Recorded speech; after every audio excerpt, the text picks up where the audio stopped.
Olá, o debate está no ar. No Facebook do Futura, estamos ao vivo toda quinta-feira, na tela da TV, toda terça às 9 da noite. Ou ainda, se você preferir, pode nos encontrar com todas as edições lá no Futura Play. Bom, após votações em 2 turnos, o Brasil elegeu seu 38º presidente da República. Iniciado o período de transição entre o atual e o novo governo, quais são os principais desafios nas áreas da educação, economia e no financiamento de políticas públicas, principalmente aquelas de proteção social básica? Esses são os temas do nosso debate de hoje, em que vamos discutir também quais são os caminhos possíveis para reduzir as distâncias entre Brasília e os municípios, que foi uma das promessas da campanha de Jair Bolsonaro. Os nossos convidados já estão conosco aqui no estúdio para nos ajudar a fazer essas análises. E para você, aí em casa, quais são as medidas mais importantes a serem promovidas a partir do 1º de janeiro de 2019? Bom, se estiver nos acompanhando pelo Facebook do Futura, você pode nos mandar os seus comentários que a gente coloca aqui na nossa roda de discussões. E para começar, então, vamos ver uma reportagem sobre os primeiros movimentos do governo eleito. O ministro da Casa Civil, Eliseu Padilha, anunciou que um total de 50 pessoas serão nomeadas para cargos especiais de transição governamental. O atual governo entregará para o futuro governo, para a equipe de transição, quais as providências que o governo tem que adotar nos primeiros 120 dias para que não haja solução de continuidade. Depois, por certo, eles continuarão trabalhando naquilo que é o seu programa. O trabalho começa depois de uma eleição com novas regras eleitorais e grande polarização política. Depois dessas eleições, a gente quer ter que mudar, Então pode ser que agora com essa renovação vai melhorar o nosso país. Eu, na minha família, sou a primeira universitária, E, para mim, isso é satisfatório, sabe? Eu fico feliz. Eu não sei se outras pessoas, dentro de 4 anos, terão essa oportunidade ou terão que esperar o tempo passar para conseguir, sabe? O presidente eleito já determinou que os primeiros países que visitará serão o Chile e depois os Estados Unidos. Em Brasília, a redução de 29 ministérios para cerca de 15 foi uma das promessas durante a campanha. Anunciado como futuro ministro da área econômica, Paulo Guedes vai ficar à frente de um novo ministério que incluirá as atuais pastas da Fazenda, Planejamento e Indústria e Comércio Exterior. E nós vamos justamente retomar a questão da indústria brasileira, garantindo juros baixos, garantindo as reformas fiscais, garantindo a desburocratização. Muito bem, a gente está aqui então no estúdio do debate. Obrigado, Góes, obrigado também, Paulo Vicente, pela presença conosco. E nesse momento que a gente tem aí muita expectativa do que pode acontecer no país a partir de 2019, então já começo passando a primeira pergunta ao Antônio Góes, presidente da GEDUCA, Associação de Jornalistas de Educação. Que análise a gente pode fazer, Góes, do que tem sido discutido e apresentado na área da educação, os possíveis nomes, inclusive, para assumir a pasta? Tem muita incerteza ainda na área de educação, porque o programa de governo do Bolsonaro na educação ele era muito sucinto, Ele tinha algumas coisas gerais, genéricas, mas muitas das coisas ficaram a saber ainda o que ele vai apresentar. Então, hoje, quinta-feira, a gente ainda não sabe, inclusive não sabemos até mesmo qual vai ser o ministro, Estamos falando hoje, quinta-feira, 1º de novembro. Então, a indicação do ministro já vai sinalizar um pouco para que lado ele vai caminhar. Muita gente pediu moderação para ele em outras áreas, ele ficou jurando que vai respeitar a Constituição, na área econômica, na área nos poderes, política. Agora, na educação, ninguém pediu moderação para ele. Vamos saber se ele vai, aquele discurso de botar um lança-chamas contra Paulo Freire, expurgar Paulo Freire, e contra a doutrinação, e mudar currículo, e o Escola Sem Partido, que é uma grande bandeira bolsonarista. Então, isso tudo, a gente vai... A indicação do ministro pode sinalizar, se ele colocar alguém, por exemplo, nos nomes especulados, chegou a ser especulado, inclusive era o Miguel Najib, do Escola Sem Partido. Se vier um perfil como o Miguel Najib, ou talvez um militar, significa que ele vem com tudo para a educação, para entregar a educação de bandeja para o eleitor mais radical dele. Se ele vier com um nome mais político ou acadêmico, por exemplo, um nome especulado tem sido Mendonça Filho, ex-ministro do Temer, daí ele já está sinalizando que ele está preocupado com a negociação no Congresso, que ele vai trazer um político tradicional que já foi ministro. Então, assim, o nome vai indicar muito de para onde vão as políticas dele. E a gente, assim, é realmente uma grande incógnita saber, tem muitos detalhes do plano de governo. Ele falou aí de separar, né, de tirar as universidades do MEC, jogar para ciência e tecnologia, falou isso, mas como você vai implementar isso? Outros ministros já falaram no passado que desejavam fazer isso. Agora, fazer isso na prática, a implementação disso é uma tarefa muito difícil, assim, não é simples você fazer uma mudança desse porte num ministério como o da educação. Então tem muita incógnita aí. Muito bem. Bom, Paulo Vicente dos Santos Alves está aqui conosco também, é cenarista e professor da Fundação Dom Cabral. Bom, já foi anunciado, né, entre nomes de ministérios, o Ministério da Economia, englobando os atuais ministérios da Fazenda, Planejamento, Indústria e Comércio.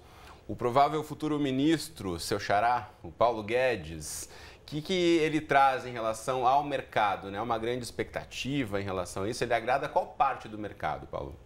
Ele vem agradando a maior parte do mercado. Ele vem sinalizando, ele é um cara de Chicago, né? Ele é um cara neoliberal, ele quer privatizar muita coisa, ele tem uma tarefa que é cortar fortemente os gastos aí para fechar o déficit fiscal.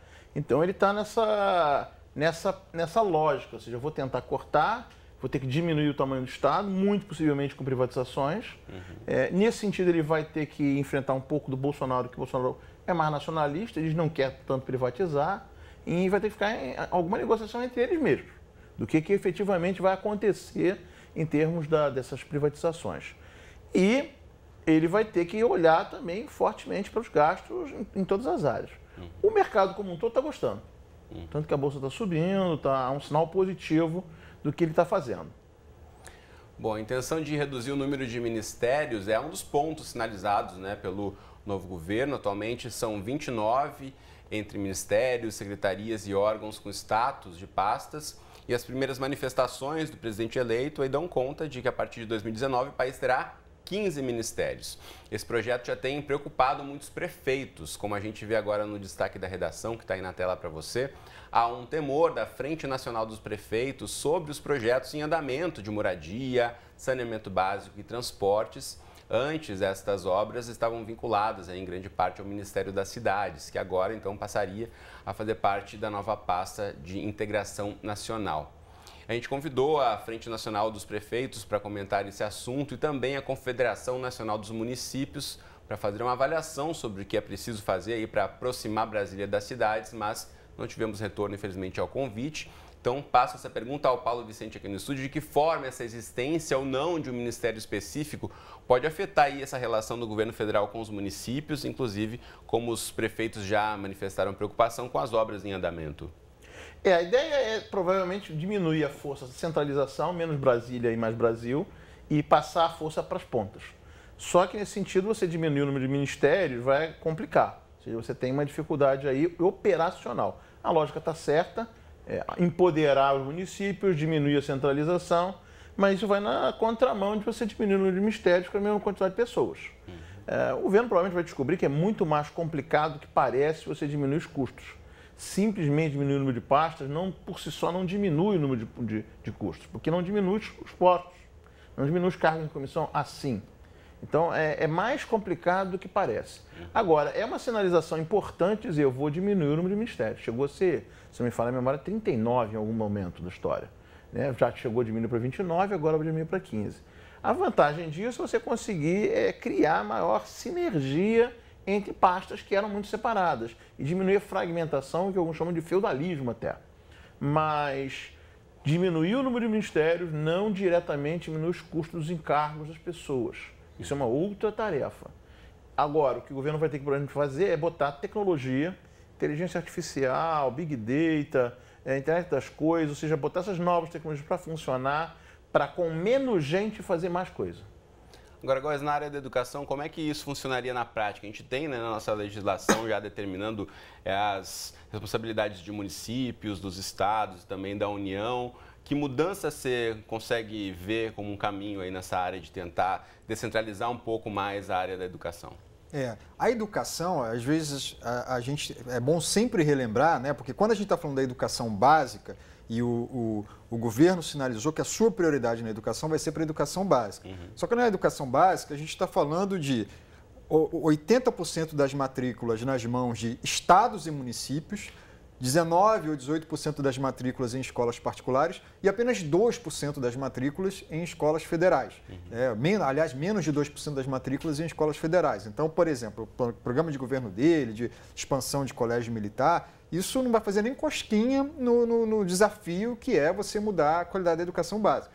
E no caso da educação básica, o MEC não consegue agir sozinho. Também acho que às vezes tem um senso comum essa ideia, essa mesma coisa que o Paulo estava falando, né? Assim, olha, o governo vai descobrir que não é fácil diminuir os custos. O governo vai descobrir, acho que eu espero que já saibam disso, que operar a máquina pública na educação, onde no caso da educação básica você depende dos estados e dos municípios, são 5.500 municípios, 27 estados, 2 milhões de professores, é uma máquina que é difícil você mover essa máquina, para o bem ou para o mal. Não é fácil você mover essa máquina, você precisa de muito diálogo. É claro que o governo federal, principalmente nos casos dos municípios, por causa da simetria de recursos, o governo federal tem muito poder da caneta na mão, tem muito programa e municípios mais pobres são altamente dependentes de políticas do governo federal. Relação com estados, a depender do estado, já não é tão simples assim. E mais difícil ainda é você chegar à sala de aula.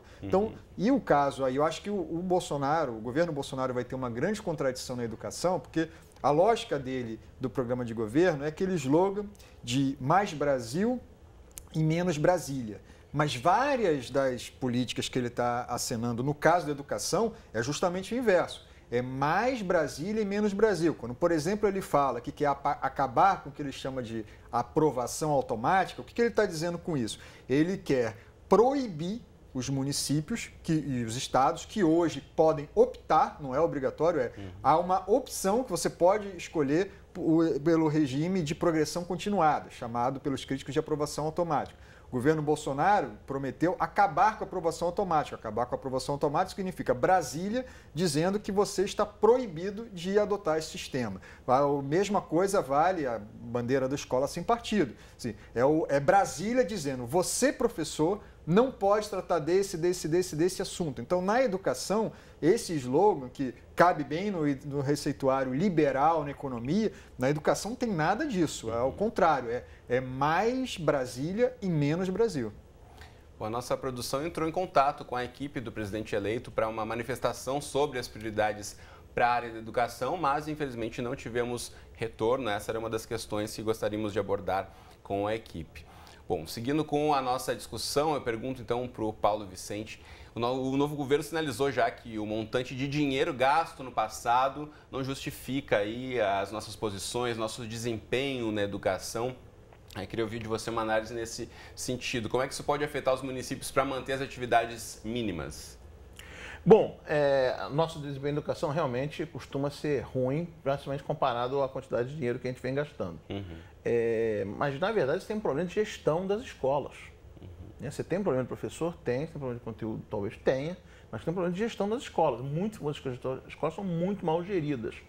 Porque, em geral, as indicações para diretores, etc., são políticas, de política local. E você tem uma discussão aí que tem a ver com a lei de diretrizes básicas. Quem pega a escola fundamental é o município, que é o ente mais fraco da história, que tem nem menos dinheiro nessa história.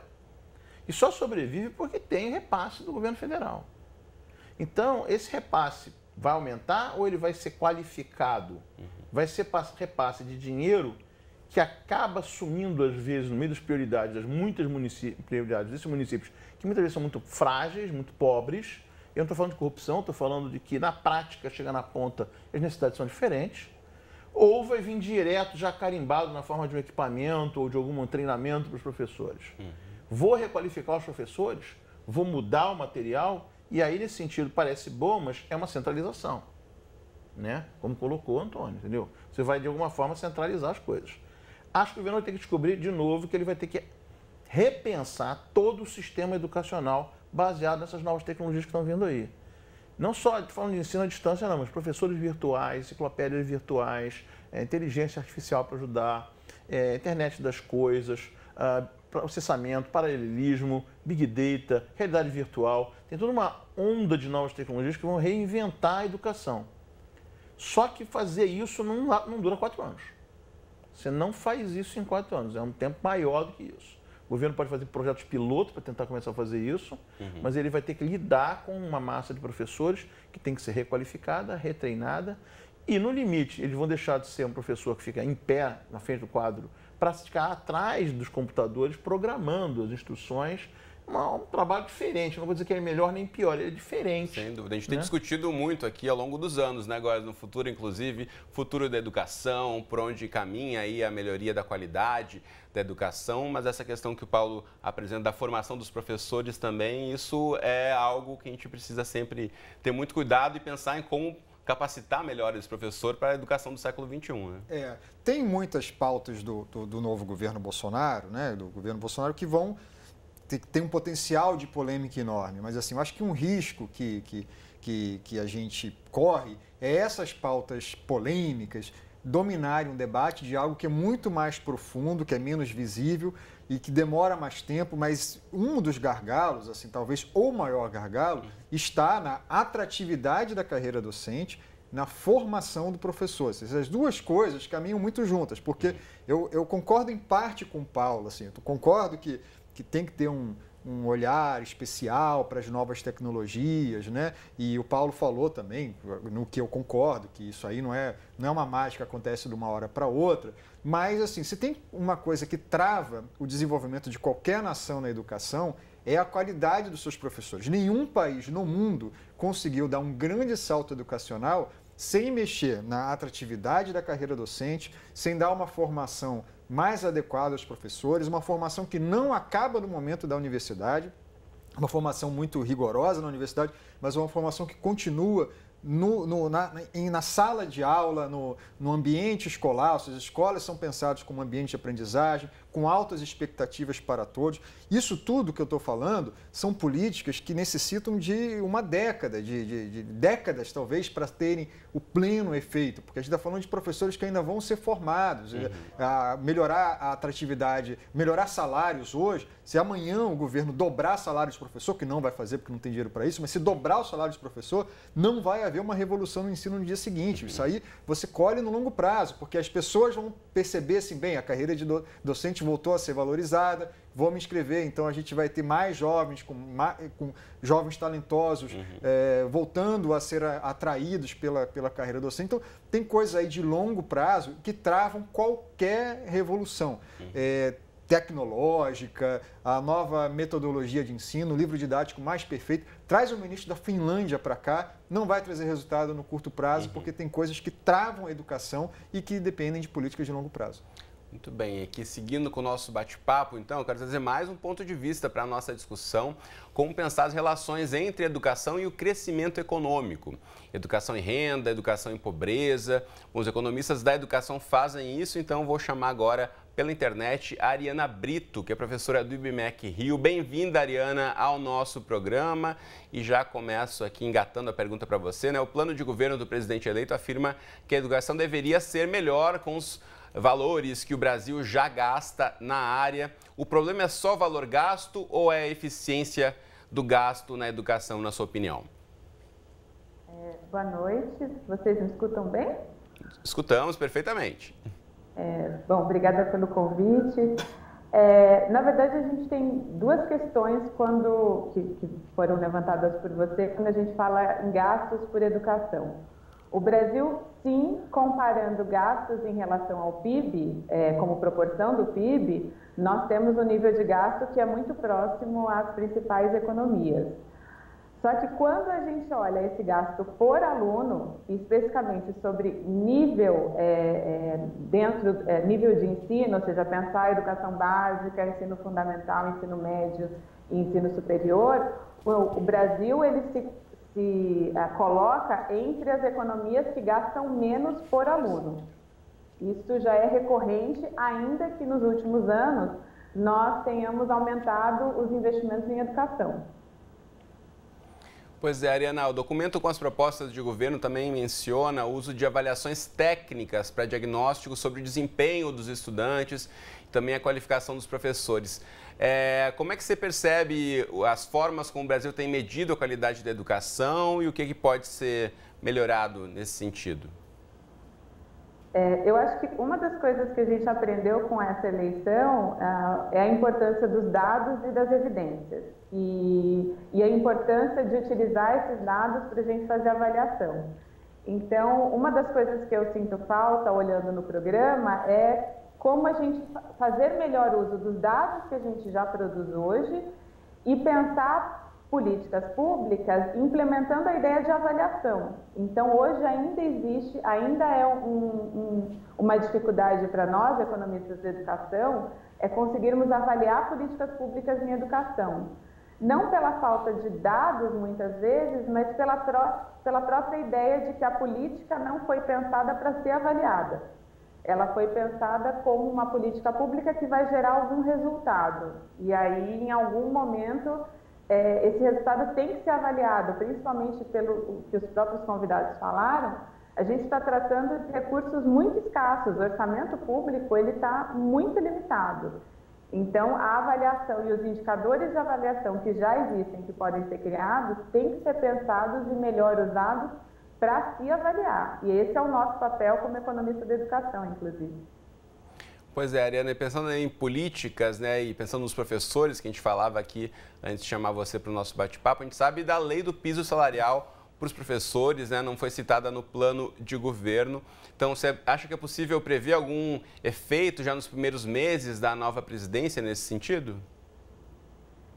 Eu imagino que não. A lei do piso salarial nacional, ela não traz nenhuma contrapartida caso os estados não a cumpram. Então, por exemplo, o que a gente olha nos últimos anos, nesses anos mais difíceis de crise, é que boa parte dos estados sequer cumpre a lei do piso salarial nacional. Então, o que a gente pode definir, o que a gente tem definido nos últimos anos, sim, é um aumento do salário mínimo do professor, mas ainda assim, os estados não conseguem cumprir. Então, a gente pode, assim, não há nenhuma sinalização sobre isso, a gente vai manter esse aumento que sempre acontece no início do ano. Eu não vejo, ainda que haja esse sinal, não vejo que haja alguma mudança em relação a isso, em relação ao piso. E o piso ele é focado em uma categoria muito específica, então são professores do ensino médio. Então, a gente não deve, enfim, ver nenhuma mudança em relação a isso. Ariana, nosso tempo corre aqui, preciso me despedir de você na sequência, mas antes uma pergunta ainda importante aqui sobre a área da educação, que é o novo governo propõe a discussão sobre o uso de vouchers para alunos estudarem no ensino superior. Qual é a viabilidade dessa proposta, na sua opinião? Bom, os resultados sobre o uso de vouchers em alguns países, eles são muito controversos. A ideia é que você dá para as famílias a escolha das escolas. Então, partindo do pressuposto de que as famílias são capazes de escolher as melhores escolas para os seus alunos.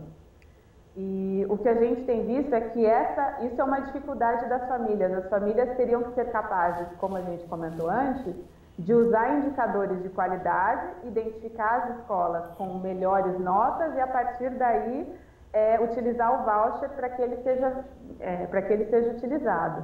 Então, tem tanto uma dificuldade de quem vai usar esse voucher, como de operacionalizar esse voucher para estados e municípios. Pois é. Ariana, a gente vai voltar a conversar outras vezes, mas por agora agradeço muito sua participação conosco no debate. Um abraço para você. Outro, obrigada a você. Valeu. Bom, quero repercutir aqui no estúdio, Góes, além dessa questão dos vouchers, outra discussão que se coloca é a escolha dos reitores das universidades federais. Qual seria o caminho para essa mudança já especulada nesse sentido? Essa foi uma mudança especulada, né? Assim, não foi anunciada ainda. A especulação é de que o governo Bolsonaro iria querer mexer na forma de escolha dos reitores de universidades federais. Hoje, há uma consulta à comunidade, mas o órgão colegiado, né, o conselho, geralmente o conselho universitário é quem faz a votação, manda uma lista tríplice para o governo federal e o governo escolhe entre os 3 primeiros da lista. Durante o governo do PT, a praxe foi escolher sempre o primeiro. Então, assim, a sinalização que foi feita, a especulação, na verdade, que foi feita, é que o governo Bolsonaro iria tentar fazer uma mudança nisso, provavelmente para aumentar o poder de escolha do governo federal e diminuindo a consulta, né, o poder de consulta da comunidade, o poder de indicação da comunidade. Isso, obviamente, na verdade, aliás, de novo, assim, se foi isso mesmo, a gente está falando de novo com base numa especulação, saiu como se fosse, vazou um plano de governo do Bolsonaro que até agora não foi confirmado, né? Mas se foi isso mesmo, a gente está falando de novo de mais Brasília e menos Brasil, porque é o governo federal dizendo, em vez das universidades sinalizarem de quais são os seus escolhidos, né, via uma lista tríplice, é o contrário, é o governo federal tendo mais poder. Uma centralização nessa escolha também, né? Isso, agora isso está muito especulado, né, é uma especulação ainda. Agora, se você me permite, Cris, assim, a questão do voucher também, voltando à questão do voucher, eu acho que tem 2 tipos de análise aí. Uma coisa é o voucher para a educação básica, outra coisa é o voucher para a educação superior. Eu acho que são 2 análises bem diferentes, porque no caso da educação básica, a gente está falando, principalmente em ensino fundamental, de 100% praticamente de matrícula, né? Então, assim, eu concordo, e aí, assim, há várias experiências, o Chile, inclusive, que é o modelo talvez mais conhecido aqui na América Latina de utilização de voucher, criou uma grande segregação no sistema escolar do Chile. Por quê? Porque as famílias que tinham mais capacidade de escolha, não por acaso as famílias com mais escolaridade, de maior renda, com mais conhecimento, elas iam atrás das melhores escolas, das escolas que elas achavam melhores. E as escolas que se consideravam melhores se beneficiavam dessa seleção, dessa autosseleção e protegiam e faziam, às vezes, no caso do Chile, faziam inclusive testes de nivelamento. Então, elas conseguiram, aumentou muito a segregação escolar no Chile por causa dessa política de voucher lá. Não é o motivo do salto de qualidade do Chile, não é o voucher que é montado pelas pesquisas. O ensino superior tem outra lógica, né? E no caso do ensino superior, o que o governo quer, aí cogita-se também cobrar mensalidade em universidade pública. Então, assim, a lógica de voucher no ensino superior, como a gente está falando ainda não é universal e nada indica que vai ser tão em pouco tempo, então eu acho que é outro tipo de lógica e pode ter seus efeitos também prejudiciais ou positivos, a depender de como for feito. Eu sou mais crítico com relação à medida, mas principalmente na educação básica eu acho que seria trazer uma possibilidade grande de segregação de um sistema já muito segregado no Brasil. Muito bem. Bom, mais de 5 milhões de candidatos se inscreveram para as provas do Exame Nacional do Ensino Médio. Pois é, a nota do Enem a gente sabe que é um dos requisitos para quem quer se candidatar ao programa Universidade para Todos, criado em 2004. O ProUni não foi citado no programa do governo eleito. Por outro lado, há menções sobre a importância das universidades em todos os cursos, estimularem aí a ensinarem o empreendedorismo, por exemplo. Bom, a nosso convite, alguns jovens dividem as suas atuais percepções sobre o ProUni e o que esperam de mudanças para 2019. A gente vai conferir agora. Olá, eu sou o Leone, faço jornalismo na PUC-Rio. Entrei na universidade em 2015 através do ProUni. Sou morador do Parque da Cidade, ao lado da Rocinha, aqui no Rio de Janeiro. E o ProUni ele tem sido um impulsionador de mudanças, né? Antes existia muito mais dificuldade, muito mais barreiras para eu, um jovem negro periférico, acessar uma universidade como a PUC-Rio, né? O ProUni, para mim, ele é mais do que uma política de inclusão. Ele é uma política de mudança e uma política até de ascensão social através da educação. Porque eu sou o segundo da minha família a pisar em uma universidade e isso é uma quebra de paradigmas, né? Meu nome é Lucas França. Eu tenho 21 anos. Eu sou aluno bolsista do ProUni na PUC-Rio e eu faço jornalismo. E o que eu vejo na universidade como bolsista, e como bolsista especificamente do ProUni, ainda é, infelizmente, um lugar de desigualdade. Eu moro na zona norte da cidade, no Meier, e às vezes é um pouco confuso ir e voltar, muito tempo no trânsito, e isso é difícil.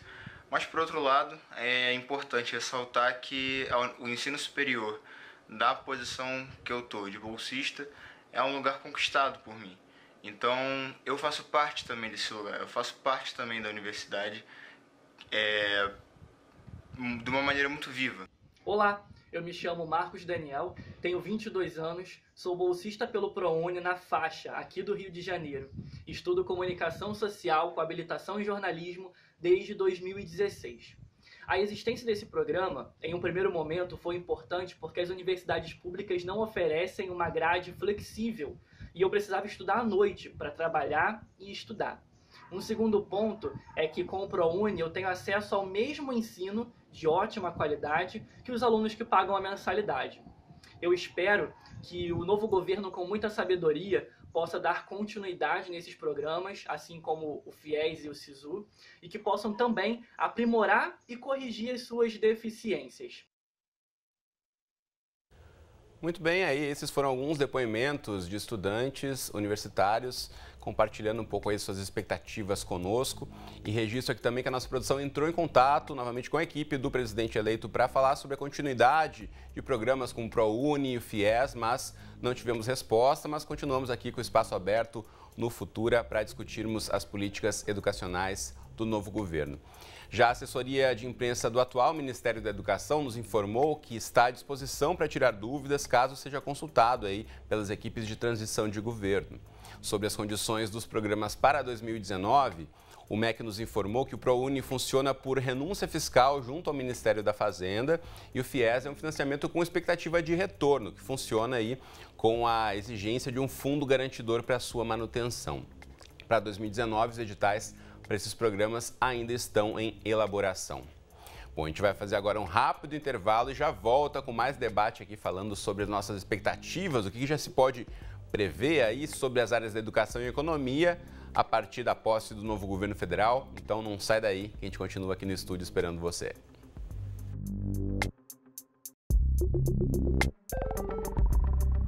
O debate está de volta e aqui no estúdio nossos convidados continuam conosco para essa discussão sobre pós-eleições e os possíveis cenários para a economia e a educação a partir de 2019. Para além do que diz o plano de governo, quais são as prioridades na área da educação para o próximo presidente e sua equipe? Nós fizemos esse questionamento para a assessoria do presidente eleito, mas não tivemos retorno até o momento da gravação deste programa. Para ampliar os olhares sobre as demandas da educação, a nosso convite, o movimento Todos pela Educação também fez uma análise e a gente confere agora. Tanto a educação, é fundamental que o governo federal tenha um foco muito explícito na educação básica e mais especificamente na aprendizagem das nossas crianças e jovens, uma vez que a grande maioria delas já está indo para a escola, mas ainda pouquíssimas estão aprendendo. Nesse sentido, é fundamental que o governo federal estabeleça, em pactuação com estados e municípios, uma estratégia nacional para que políticas essenciais, que já se mostraram de sucesso tanto no Brasil quanto no mundo, possam ser implementadas em todo o território nacional, garantindo uma educação de qualidade com equidade. É nesse sentido que o Todos pela Educação, em conjunto com diversos especialistas, elaborou uma proposta para a estratégia nacional e elencou 7 medidas prioritárias para o próximo governo federal implementar para melhorar a qualidade da educação básica. A começar por uma reorganização da governança do nosso sistema educacional, com uma descentralização coordenada e apoiada para que estados e municípios possam implementar suas políticas educacionais, melhorias no financiamento da educação, garantindo condições mínimas para todas as redes de ensino, a implementação da Base Nacional Comum Curricular, para garantir que haja alinhamento e articulação entre as políticas pedagógicas, e um foco muito explícito na carreira e na formação dos nossos professores, uma vez que o professor é elemento central para avanços na qualidade da educação. Essas são as medidas estruturantes que a gente chama, e há outras 3 políticas de apoio às redes para a primeira infância, uma fase fundamental para o desenvolvimento infantil. Então, uma política nacional de primeira infância intersetorial, que integra educação, saúde, assistência social e outras áreas. Uma política nacional de alfabetização, dando apoio a estados e municípios para avançarem nessa etapa que ainda é muito crítica no Brasil. E, por último, uma reformulação, um novo modelo de escola para a nossa juventude e adolescência, com foco muito explícito no ensino médio. Com essas medidas, a gente acredita que o governo federal estaria dando um grande avanço e um grande salto na qualidade da educação básica brasileira. Muito bem, obrigado a todos pela educação, por mandar esse depoimento, contribuindo para a nossa discussão. E quero pegar um dos pontos e puxar uma pergunta para o Góes. Foi mencionado ali a Base Nacional Comum Curricular, que a gente também muito tem discutido nos últimos anos, já a da educação básica, agora do ensino médio em discussão. Uma mudança de governo pode alterar aí o que já vem sido discutido ao longo dos últimos anos em relação à base? Olha, sempre pode. A dificuldade de fazer isso é porque a base, no caso da base do ensino fundamental, ela já está aprovada, ela já foi homologada para o Ministério, os livros didáticos para o ano que vem já estão sendo produzidos com essa linha, os estados e municípios já estão trabalhando a formação de professores com base naquela linha. Então, assim, um governo novo, fosse qual fosse, assim, fazer uma mudança radical na base seria para mim, um desatino, na minha opinião, porque você já está orientando as redes e a educação tem seu tempo, não é fácil você orientar. No caso do ensino médio, a base ainda está em gestação, então ele teria um pouco mais de poder ali, né, se caso a base não fique aprovada até o fim deste atual governo. Então, assim, no caso do ensino médio, ele teria um pouco mais de margem, no caso da base não ser aprovada, mas mesmo assim, qualquer mudança, o governo prometeu criar novas disciplinas, isso não é tão simples, porque a própria lei do novo ensino médio fala que qualquer mudança, o Congresso não tem mais, qualquer nova disciplina precisa passar pelo Conselho Nacional de Educação. E quem está no Conselho Nacional de Educação hoje são os membros indicados pelo governo Temer, que ficam, metade deles, até 2020. Então, o atual governo vai ter que negociar com membros do Conselho Nacional de Educação ou então fazer uma nova lei. E a nova lei passa pelo Congresso. Então, não é tão simples. Não é tão simples, mas é possível, Bom, a gente está ao vivo no Facebook, se você está nos acompanhando aí na quinta-feira, dia 1º de novembro, e tem pergunta chegando aqui. Eu quero já trazer a participação do André Costa e passar a pergunta ao Paulo. Primeiramente, obrigado, André, pela participação. Ele diz que boa parte das pessoas que mudaram o mundo, principalmente via tecnologia, tiveram contato com futuras profissões antes da adolescência. E aqui ele cita o Steve Jobs, por exemplo, criador da Apple. E ele pergunta quais paradigmas deveríamos quebrar para permitir que as crianças brasileiras tenham semelhante oportunidade, Paulo. Isso faz parte da minha pesquisa lá na Fundação Dom Cabral, de cenários futuros. Basicamente, o que eu vejo com o futuro trabalho, tem uma pesquisa especificamente sobre isso, é que computadores e robôs vão substituir boa parte da mão de obra humana. Mas 3 coisas eles não fazem melhor que os seres humanos. Lidar com outros seres humanos, resolver problemas e criar. Então, a minha percepção é que as profissões do futuro estão associadas a essas 3 coisas, onde o robô e o computador não vai ser capaz ainda de substituir o ser humano. Então, as profissões do futuro têm a ver com essas 3 lógicas. Você está pensando aí em, por exemplo, lidar com os seres humanos, vendas, marketing, gestão de projetos, política, estratégia, tudo isso, no final das contas, é lidar com a gente. Resolver problemas, né? O computador resolve problemas que alguém já disse para ele como é que resolve. E não cria novas soluções. Então, engenharia, pesquisa e desenvolvimento, mas também empreendedorismo, algumas partes de gestão de finanças, algumas partes de direito, tudo isso é resolver problemas. A criatividade, né, o jogo de cintura é algo que computador algum não vai ter. Por enquanto ainda não, né? Coisas dos outros, mas você vê, eu tenho vários exemplos, o cara que tem uma música, fez um quadro, cara, isso não é um quadro novo, o cara misturou um monte de coisa, ele não tem o senso crítico, ele não cria realmente. Muito bem. Então, arte, esporte, marketing, comunicação, isso ainda vai ter muito espaço. Com certeza. Bom, em meio à transição de governos, a discussão sobre o papel das escolas na formação crítica dos alunos voltou também a ser uma das pautas dos eleitores e dos congressistas. Projetos de lei que tramitam na Câmara dos Deputados e no Senado defendem que a formação moral do cidadão deve ser restrita ao âmbito familiar. Então, em meio a processos de votação, manifestações contra e a favor das propostas, o tema também movimenta a internet. A gente vai ver agora, então, uma reportagem da nossa parceira, a TV Univale de Santa Catarina, que fala sobre esse assunto. Em Santa Catarina, o papel da escola em discutir política e o limite dos profissionais da educação em falar sobre o assunto dividem opiniões. Eu acho que na sala de aula a gente está apto a aprender e a discutir sobre vários assuntos, inclusive sobre política. Então, eu acho que não é ruim falar sobre política, mas eu acredito que o posicionamento forçado, né, de um determinado professor pode acabar sendo negativo, né, influenciando por mais uma questão assim incisiva ao aluno, né, uma coisa assim mais forçada. Olha, meu ponto de vista seria certo, mas tem vários pais que não aceitam, né, que falam em política com criança, né? Então, meu ponto de vista, sim, mas para mim, mas para os pais, muitos não aceitam, entendeu? As discussões ficaram mais intensas após as eleições. Uma publicação causou polêmica nas redes sociais nos últimos dias. A deputada estadual eleita pelo PSL, Ana Caroline Campagnolo, orientou alunos a filmarem e denunciarem professores que se posicionassem de maneira ideológica e política em relação ao resultado das eleições. A orientação da professora não é permitida por lei no estado de Santa Catarina, que proíbe a utilização de celulares nas salas de aula. O comunicado da Secretaria de Educação do Estado ainda ressalta que a Constituição assegura o ensino ministrado nos princípios da liberdade de aprender, ensinar, pesquisar e divulgar o pensamento e o pluralismo de ideias e concepções pedagógicas. O Ministério Público de Santa Catarina já entrou com uma ação que garante a liberdade de ensinar e aprender nas escolas catarinenses. É preciso fazer uma diferença, né, entre estudar, pensar, ter um pensamento crítico, político e discutir política partidária. Política partidária, sim, né, dentro de escola não é uma coisa bem-vinda. É uma coisa ruim, porque você desrespeita o direito das pessoas de pensar livremente e de fazer suas escolhas.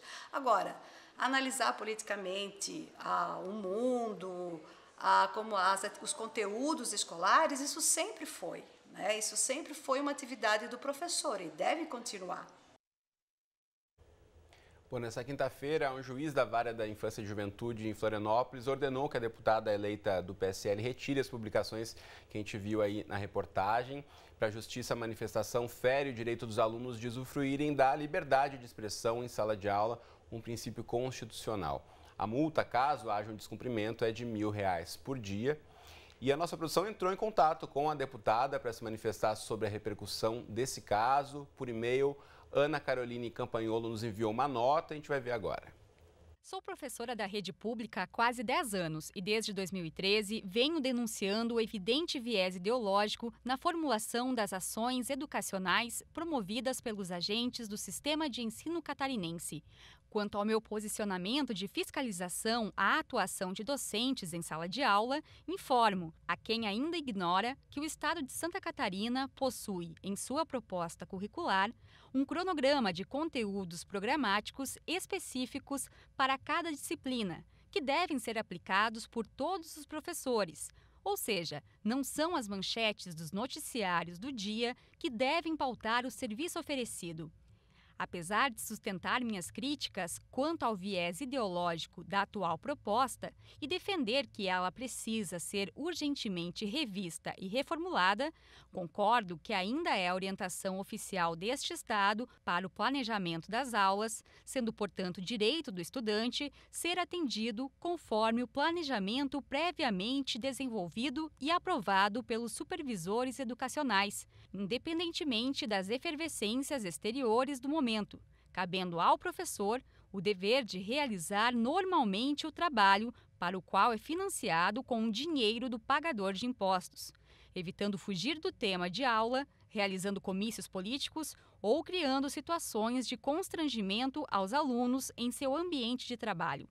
Cabe aos professores, como já é facilmente compreendido pelos profissionais de outras áreas que ocupam cargos públicos sem natureza política, manter a neutralidade em suas ações durante o exercício da função, o que não afeta de forma alguma o seu amplo direito de manifestação e posicionamento, pois são livres para fazer o uso dele em seus espaços privados e fora da sala de aula.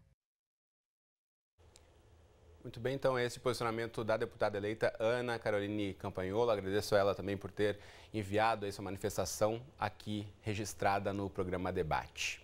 Eu trago agora então para o nosso programa mais um convidado para fazer parte aqui do nosso bate-papo. Dou as boas-vindas ao Paulo Saldanha, repórter do jornal Folha de São Paulo. Paulo, bem-vindo ao debate aqui no Futura. E já engato aqui uma pergunta para você. Uma vez aprovado um projeto com esse tema, você acredita que pode haver uma rápida sanção da Presidência da República em relação ao que pode ou não ser discutido em sala de aula? Boa noite, Cris. É um prazer falar contigo. Também boa noite a todo mundo que está no estúdio. O candidato agora, presidente eleito, Jair Bolsonaro, ele catapultou a carreira dele em cima dessa discussão, né?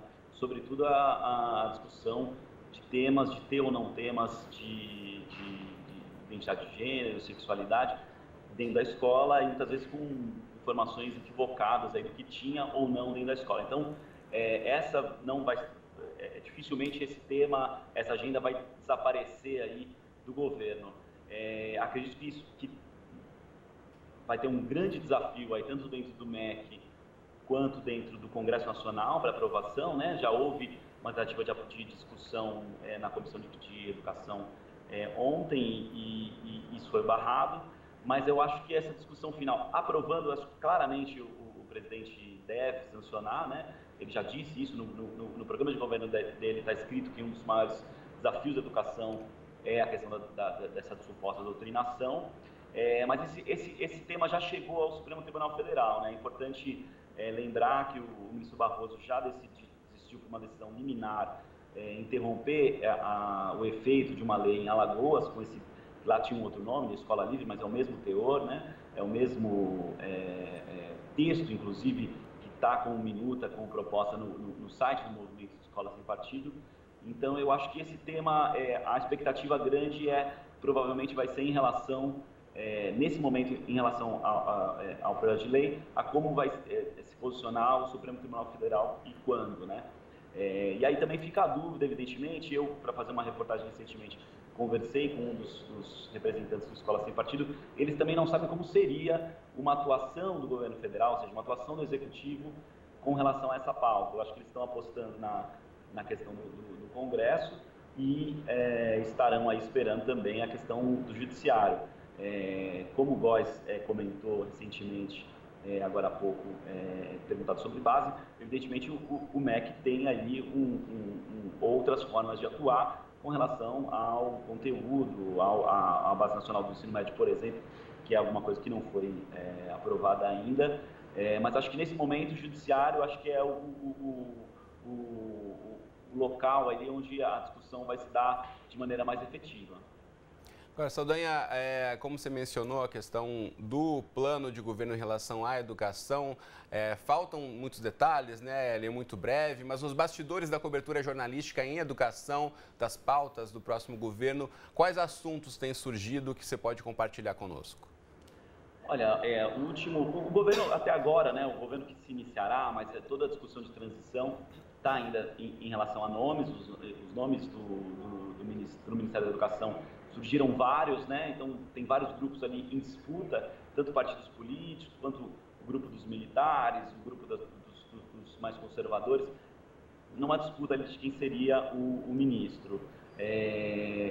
Existe já uma coisa que veio à tona, que é uma iniciativa de um governo tirar do Ministério da Educação e passar para o Ministério da Ciência e Tecnologia o ensino superior, mas também foi dito de uma maneira bastante genérica, né? Então não fica muito claro o que do ensino superior passaria. Não é uma mudança trivial e também não é uma ideia nova, né? Essa ideia já vem sendo aventada já há alguns tempos, já o próprio senador Cristóvão Buarque tem um projeto de lei no Congresso que já versa sobre isso, né?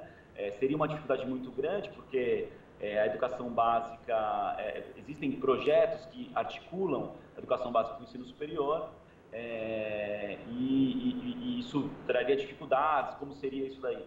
Então tem essa dificuldade, e aí eu acho que até agora, como há muitas dúvidas, o que fica de mais preocupante ou que que talvez sejam as primeiras dúvidas e as primeiras informações que vão aparecer, é a questão de financiamento, né? O governo tem uma agenda muito forte de economia, né? O Paulo Guedes, que deve ser o ministro da Economia, um super-ministro, já tem linhas muito específicas. Então, há sempre uma dúvida em relação a como vai ser a disposição desse orçamento para a educação, né? Se vai ter enfim, vai ficar mais complicado. Tem a questão do Fundeb, que está em discussão no Congresso, que o governo federal certamente tem sempre um protagonismo no que vai ser discutido, no que vai ser aprovado. Sem então, dúvida. Acho que o ponto inicial é essa questão orçamentária aí que vai vir forte. Sobre esse ponto, eu quero trazer a discussão novamente aqui para o estúdio, ouvir do Paulo Vicente. Como é que essa questão orçamentária, esse foco na economia mesmo, né, em reduzir os gastos do governo, pode acabar afetando a área da educação? Vai afetar não só a educação, vai afetar todo mundo. Tem 200 bilhões aí ou mais, né, alguns falam em 300 bilhões para cortar. E não é tão rápido nem tão fácil cortar. Vai ter que cortar em algum lugar. A pergunta é o que dói menos? O que é menos relevante? Tudo é importante.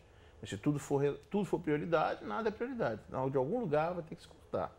Ou a economia volta a crescer, e aí isso compensaria esse déficit pelos aumentos dos impostos proporcional, ou o governo vai ter que emitir dívida, ou o governo vai ter que imprimir dinheiro. Alguma solução o governo vai ter que fazer, e provavelmente uma combinação de várias dessas coisas. Privatizar, cortar o tamanho do governo, imprimir um pouco de dinheiro, emitir um pouco de dívida, aumentar um pouquinho de imposto, que é o mais difícil no momento, porque os impostos já são muito altos. Essa tarefa não é simples, o Paulo Guedes vai ter que enfrentar isso. Ele já meio que definiu que vai ter que enfrentar a Previdência primeiro, né? Mas eu não vejo outra saída para ele, a não ser cortar em várias áreas, inclusive educação. Góes, como é que você vê corte possível em educação? A gente já teve, né, aquela medida da PEC tão discutida também, restringindo o valor do investimento em educação no país. Como é que você vê essa questão de mais ou menos investimentos nessa área tão fundamental para o Brasil? A sinalização do governo, do programa de governo do ainda candidato Bolsonaro, era muito clara de que não havia perspectivas de aumentar o gasto em proporção do PIB na educação. Então, assim, como o Paulo estava explicando, assim, se o PIB crescer, pode ser que venha mais dinheiro para a educação, mas nada indica, e até pelo perfil do Paulo Guedes, nada indica que vai haver um aumento dos gastos proporcionais do PIB em educação. Isso significa que para o ano que vem não vai ter mais aumento para a educação, não vai ter uma margem para aumentar repasses para municípios, criação de expansão de novos programas. Então, assim, tudo indica ali que o primeiro ano vai ser um ano ainda de aperto e faz sentido da lógica do governo, né? Qualquer governo eleito, ele chega com uma popularidade no Congresso. Então, Bolsonaro, como outros presidentes, vão chegar com uma popularidade no Congresso, com uma expectativa. Então, ele vai ter um tempo aí de mais tolerância até do eleitor que votou nele, né? Ninguém espera que em 3 meses, em 6 meses, tudo vai mudar. Então, assim, o momento dele cortar no primeiro ano, certamente nada indica que ele vá ampliar gastos em educação. Agora, dando certo o plano econômico dele, corta na Previdência, economiza bastante com uma reforma da Previdência, corta gasto, enfim, isso que o Paulo explicou, pode ser que num intervalo de 4 anos ele consiga mais lá para frente aumentar os gastos, mas principalmente a sinalização da equipe dele é que esse aumento de gasto na educação só viria com um crescimento econômico e não com um aumento da proporção do PIB investido no setor, ou seja, vai até contra a meta 20 do Plano Nacional de Educação. Está muito claro no programa de governo do Bolsonaro que isso não é prioridade. Eles estão falando que o Brasil já gasta proporcionalmente do PIB em educação o suficiente e que agora é questão de melhor gestão.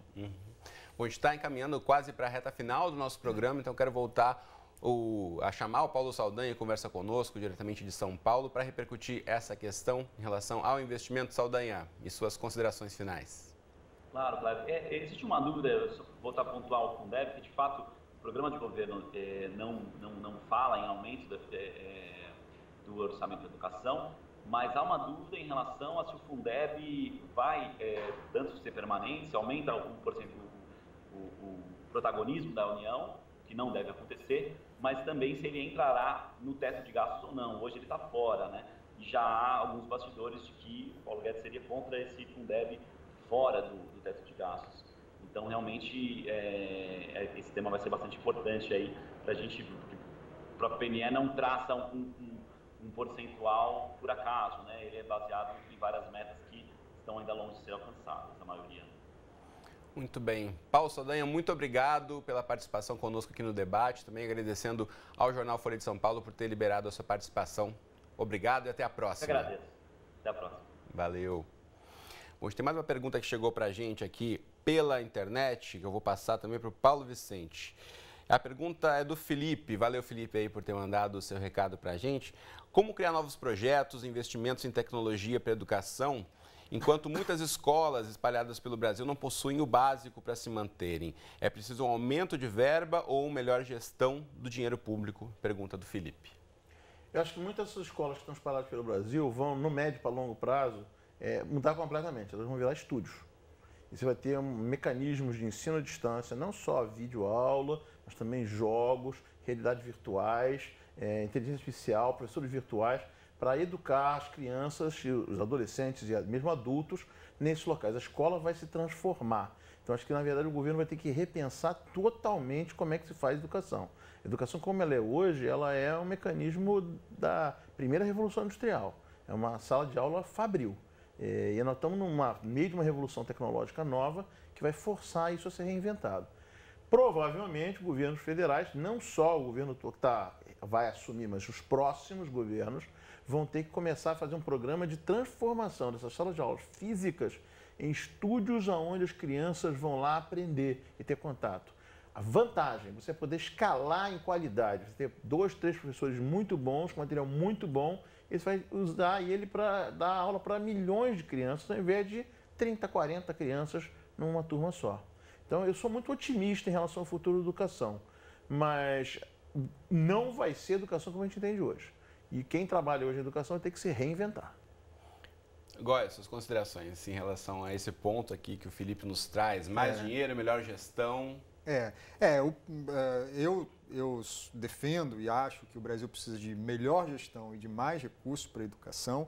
Eu discordo do Paulo um pouco dessa visão, assim, quer dizer, na verdade a gente está falando aí tem uma incerteza aí, né? Assim, vale lembrar que a área da educação, todas as revoluções tecnológicas, do cinema, do rádio, da TV, a gente sempre ouviu a promessa de que, olha, a educação vai ser revolucionada por essas tecnologias e a educação continua sendo como era há 100 anos, né? Assim, basicamente um professor dando aula para os alunos. Então, essas experiências de, assim, há muitas, quando a gente olha para as evidências, há muita promessa no campo da tecnologia da educação, mas quando a gente olha as evidências, o que já foi testado em larga escala, você tem coisas que foram bem avaliadas em pequena escala, outras que não, nem tanto. Agora, em larga escala, você ainda não tem nenhum sistema educacional do mundo que tenha apostado na substituição do professor pela tecnologia. Então, essa é a minha discordância um pouco com o Paulo. É claro que isso aí a gente está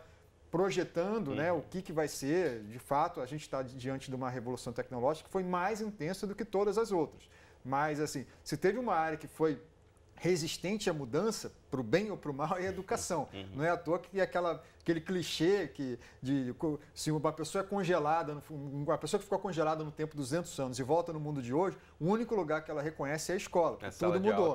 Então, a sala de aula, assim, é grande sempre a chance das coisas não mudarem em sala de aula. E daí, porque também tem se a máquina pode substituir os seres humanos em várias profissões, na educação é uma dúvida, que na minha opinião é realmente uma dúvida, o quanto da educação também não se dá nessa interação humana. Então, assim, os últimos relatórios que eu li sobre a questão da inovação tecnológica, apostava que as tecnologias mais promissoras na educação eram aquelas que aproximavam o professor do aluno, em vez de afastar. Então, assim, mas isso acho que é um tema para um outro programa e que certamente com vários... debate, né? Com certeza, a gente pode abrir um outro debate aqui a partir dessa discussão futura da educação, a gente com certeza vai voltar a esse assunto. Nosso tempo aqui já está chegando ao fim, você sabe que no nosso debate a gente sempre abre um espaço aqui para ver o que a internet fala sobre os assuntos que a gente elege, vai ser a nossa pauta da semana. Então é a hora dos memes aqui, vamos colocar na tela aí, sempre a turma do Chaves, aí promessa é dívida, né? A galera vai realmente cobrar aí o que foi prometido nas últimas eleições.